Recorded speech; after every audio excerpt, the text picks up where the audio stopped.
Welcome back. कुछ दिन पहले मैंने आपको ये बताया था कि नेपाल के गोरखा लोग भी चाइना की आर्मी में शामिल होने वाले हैं। आज हमारे पास एक नई रिपोर्ट आई है कि नेपाल चाइना से $6 बिलियन की आर्मी के लिए इक्विपमेंट लेने जा रहा है। और ये इक्विपमेंट कौन कौन से, इसके बारे में बात की जाएगी। इंडिया मीडिया का एक रिपोर्ट है और आपको पता है कि अब आर्मी जो है वो नेपाल की जो गोरखा रेजिमेंट है वो चाइना की आर्मी में भी शामिल होने जा रहा है। तो इससे भी नेपाल और चाइना के बॉर्डर के ताल्लुकात और वैसे भी आपसी मामलों के ताल्लुकात काफी बेहतर हो सकते हैं। तो इसके बारे में बात करते हैं। तो आइए वीडियो को स्टार्ट करते हैं। बात करते हैं हम लोग नेपाल के आर्मी की। नेपाल की आर्मी के द्वारा कुछ हथियार खरीदे जा रहे हैं और ये कुछ हथियार नहीं है, ये लगभग $6 बिलियन के हथियार हैं। किससे खरीदे जा रहे हैं? चीन से खरीदे जा रहे हैं।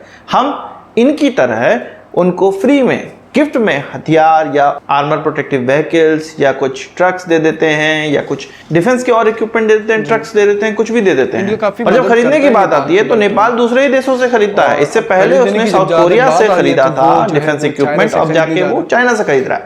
अब चाइना से ऐसे ही नहीं खरीद ले रहा है कि भाई कोई कंपटीशन वो जीत गए या कोई टेंडर उन्होंने जीत लिया है, सीधे सीधे खरीदा जा रहा है। असल में इससे पहले जो गवर्नमेंट थी जिसमें उनके प्रधानमंत्री शेर बहादुर देउबा थे और वो नेपाली कांग्रेस के प्रधानमंत्री थे और ये कहा जा रहा था कि भाई भारत के पक्ष में वो कोई भी फैसला लेंगे, पर ऐसा हुआ नहीं। उन्हीं के टेन्योर में ये चीज डिसाइड हुई कि चीन के साथ ये हथियार खरीदे जाएंगे। उन्हीं के टेन्योर में ये चीज डिसाइड हो गई और MOU साइन हो गया है। एक केवल फॉर्मल MOU साइन होने के साथ साथ ये प्रोक्योरमेंट स्टार्ट हो गया। अभी की जो इनके डिफेंस मिनिस्टर हैं उन्होंने कहा है कि उनको इसके बारे में कुछ नहीं पता है। इस जो प्रोजेक्ट है या इस जो कॉन्ट्रैक्ट है उसके तहत क्या क्या खरीदा जा रहा है मैं आपको बता रहा हूँ। इसमें 26 आर्मर्ड पर्सनल कैरियर खरीदे जा रहे हैं जो कि लगभग $5,38,000 के होने वाले हैं। इसमें 94 टैक्टिकल व्हीकल्स खरीदे जा रहे हैं जो कि लगभग $2.5 लाख के होने वाले हैं। इसके अलावा 12.7 mm की बुलेट्स भी खरीदी जा रही हैं कई हजारों की संख्या में। बस इतने में ही उनका जो प्राइस है वो लगभग $6 बिलियन पहुंच गया है। ये जाहिर सी बात है कि ये जो दाम है वो बहुत ज्यादा लगाया गया है। ऐसा हुआ क्यों?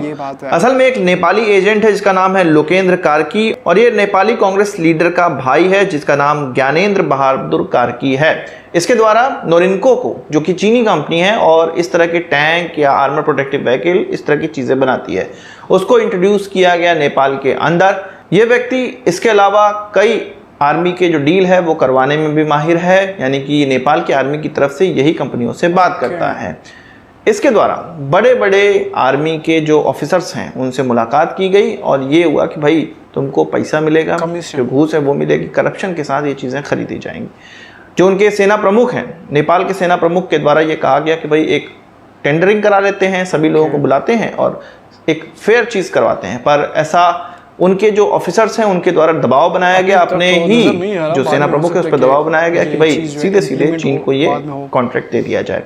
इसके अलावा जो साउथ कोरिया से उन्होंने पहले हथियार खरीदे थे उनको इसलिए कॉन्ट्रैक्ट नहीं दिया गया या उनसे बात इसलिए नहीं बनी क्योंकि नेपाल के जो सैन्य ऑफिसर हैं उनका कहना यह था कि 50% का उनको कमीशन चाहिए और ये चीज़, ये जो पैसा है उनको किसी तीसरे कंट्री से होते हुए मिलना चाहिए, साउथ कोरिया से नहीं मिलना चाहिए। साउथ कोरिया इतना कर नहीं पा रहा था, उनके द्वारा ये कहा गया। एसटी मोटिव वो कंपनी है जो कि साउथ कोरिया की थी और वो नेपाल को हथियार बेचने पहुंची थी। तो नेपाली आर्मी के द्वारा कह दिया गया भाई कि इस तरह का हथियार डील अब नहीं हो पाएगा। तो फिर उन्होंने चूज किया चीन को और चीन आपको पता है कि किसी भी डील को प्राप्त करने के लिए किसी भी हद तक जा सकता है। करप्शन उनका पहला पॉइंट और सबसे प्रमुख पॉइंट है। तो वो नेपाल में पहुंच गए। इससे पहले भी कई हथियार वो उनको बेच चुके हैं। साथ ही साथ नेपाल की एयरलाइंस के लिए जो है एयरक्राफ्ट उनको बेचे गए थे वो भी अभी डब्बे की तरफ पड़े हुए हैं, उनका इस्तेमाल नहीं हो पा रहा है। कई बार नेपाल को चीन के द्वारा धोखा दिया गया, पर जहां पर पैसे खाने की बात आती है नेपाली अधिकारी सबसे आगे रहते हैं। ये जो डिटेल है वो इसलिए निकलकर सामने आई है क्योंकि नेपाल की एक पत्रिका है ई पर्दाफाश, उसके द्वारा ये चीजें निकाली गई हैं और ये चीज तब पता चली जब नेपाल के मिलिट्री वेलफेयर फंड के पास एक लेटर पहुंचा कि इन चीज़ों की व्यवस्था के लिए फंड की आवश्यकता है और इसमें ये हथियार खरीदे जाएंगे, इतने इतने रुपए में खरीदे जाएंगे, इतने इतनी संख्या में खरीदे जाएंगे। तब जाके वो पता चला है कि भाई इस तरह की चीज़ें चल रही हैं और बिना टेंडरिंग के ही ये हथियार खरीद लिए जा रहे हैं $6 बिलियन के। हम लोग कुछ इसी प्रकार के हैं और चीन बाजी मार ले रहा है।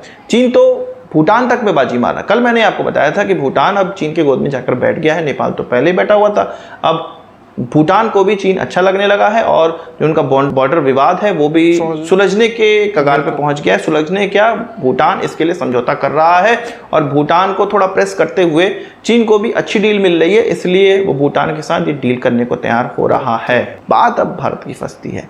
देखते हैं भारत इसके आगे क्या करता है। आपको क्या लगता है किस प्रकार की नीति भारत को? यार कुछ दिनों पहले आपने एक रिपोर्ट देखी होगी जिसमें ये बताया था कि नेपाल के जो गोरखा लोग हैं वो चाइना के अंदर काम करने वाले शामिल होने वाले हैं, और चाइना एक ख्वाहिश रखता है कि वो अपने आर्मी के अंदर गोरखा लोगों को शामिल करें।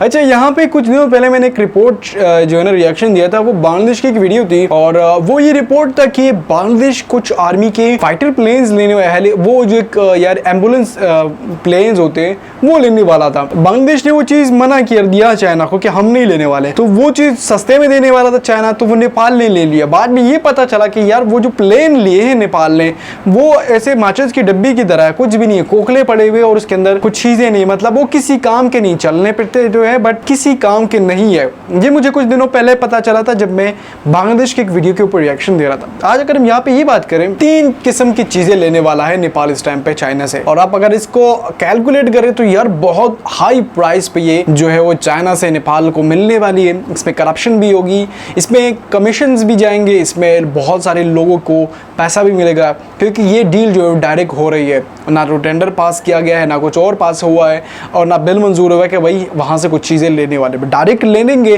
तो डायरेक्ट में जो बीच में एजेंट्स हैं, बीच में जो ब्रोकर है, जो कंपनी टू कंट्री मिलाता है, वो इसमें काफ़ी फ़ायदा उठाएगा। कंपनी तो फ़ायदा उठाएगी, और जो बीच का बंदा होगा, जो ब्रोकर है, जो एजेंट है, उसको भी काफ़ी फ़ायदा पहुंचेगा। अब यहाँ पे मुझे एक बात समझ नहीं आ रही कि नेपाल ऐसा क्यों कर रहा है। नेपाल को ये करना ही नहीं चाहिए, क्योंकि नेपाल अगर जितनी भी चीज़ें लेता है तो वो लेता है इंडिया से, और इंडिया इनको फ्री में भी बहुत सारी चीज़ें दी है। अगर आपने कुछ टाइम पहले देखा होगा कि नेपाल के अंदर जब इलेक्शन थे तो इंडिया ने इसको काफ़ी सारी जो गाड़ियाँ थी वो फ्री में दी कि भाई आप अपने इलेक्शन करो, आपको कुछ चाहिए तो हम आपको और देंगे। ग्रांट वो बोलते हैं ना, ग्रांट, कितने बिलियंस डॉलर्स पैसे दिया है। तो नेपाल को वहाँ से तो काफ़ी मदद मिल रही है, बट पता नहीं नेपाल की जो नई गवर्नमेंट है क्या वो सच में एक प्रो चाइनीज़ गवर्नमेंट है जो चाइना की तरफ जा रही है। इसको आज से 3-4 महीने पहले नेपाल के इंडिया के लोग इसको ये बोलते थे एक प्रो चाइनीज़ गवर्नमेंट है, क्योंकि चाइना का कहना मानती है, चाइना के कहने पर एयरपोर्ट बनाया, चाइना के कहने पर इन्होंने बॉर्डर विवाद दोबारा खड़ा किया जो है वो चाइना से नेपाल को मिलने वाली है। इसमें करप्शन भी होगी, इसमें कमीशंस भी जाएंगे, इसमें बहुत सारे लोगों को पैसा भी मिलेगा, क्योंकि ये डील जो है डायरेक्ट हो रही है, ना तो टेंडर पास किया गया है, ना कुछ और पास हुआ है, और ना बिल मंजूर हुआ है कि भाई वहाँ से कुछ चीज़ें लेने वाले, डायरेक्ट ले लेंगे।